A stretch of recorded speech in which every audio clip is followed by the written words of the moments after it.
آج میں آپ کو ایک مختلف کاروبار بتانے لگا ہوں۔ یہ کاروبار تو غریب لوگ کرتے ہیں اور اپنی روزی کا بندوبست کرتے ہیں، لیکن اس کے ساتھ آپ کی زندگی بھی جڑی ہوئی ہے، جس کو سمجھنا جاننا آپ کے لیے بھی ضروری ہے۔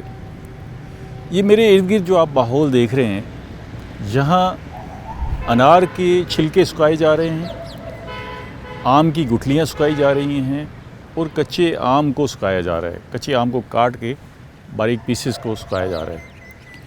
یہ ساری چیزیں بکتی ہیں، استعمال ہوتی ہیں۔ یہ جو کچا آم ہے، اس کو سکھا کے اسی ماحول میں سکھایا جاتا ہے، ایسے زمین پر بچھا دیا جاتا ہے، اسی ماحول میں سکھایا جاتا ہے۔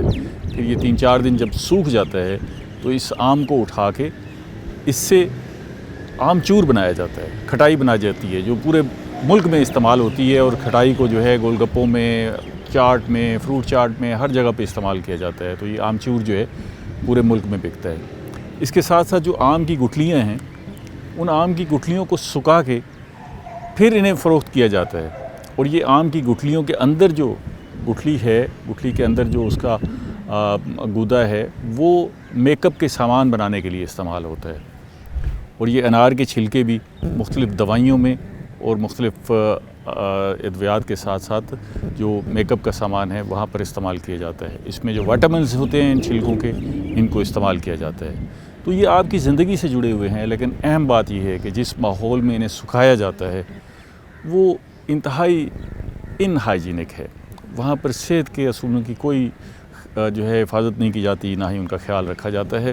ایسے کھلے عام ان سب کو بچھا دیا جاتا ہے، جن کے اوپر جو ہے وہ جانور پھر رہے ہوتے ہیں، کتے بلیاں پھر رہی ہوتی ہیں، ان پہ پیشاب کر رہے ہوتے ہیں۔ تو یہ انتہائی غیر مضر جو ہے، انتہائی مضر جو صورتحال ہے، اس کے اندر جو ہے ان کو سکھایا جاتا ہے، پھر ان کو اکٹھا کر کے بیچا جاتا ہے۔ آپ کے علم کے لیے یہ جو انار کا چھلکا ہے، یہ 400 سے 500 روپے من بکتا ہے۔ جو آم ہے، کچا آم جو ہے سوکھا ہوا، وہ 1500 روپے سے 1700 روپے من بکتا ہے۔ اور جو آم کی گٹھلی ہے وہ 1000 سے 1200 روپے من بکتی ہے۔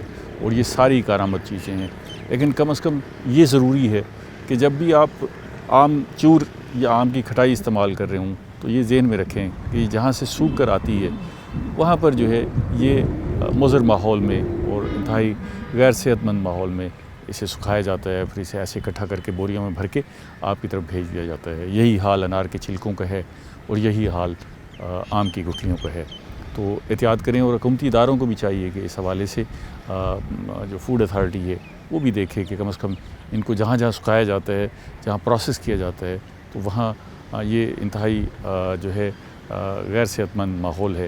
اور پھر جب آپ کے پاس بڑی اچھی شیپ میں یہ سارا کچھ آتا ہے تو ہم پیچھے مڑ کے نہیں دیکھتے کہ یہ کہاں بن کر آیا ہے، کہاں سوکھ کر آیا ہے۔ تو یہ خیال رکھیں، میں نے آج آپ کو یہ ماحول دکھانا تھا کہ جہاں پر یہ سارا کچھ سوکھا جاتا ہے۔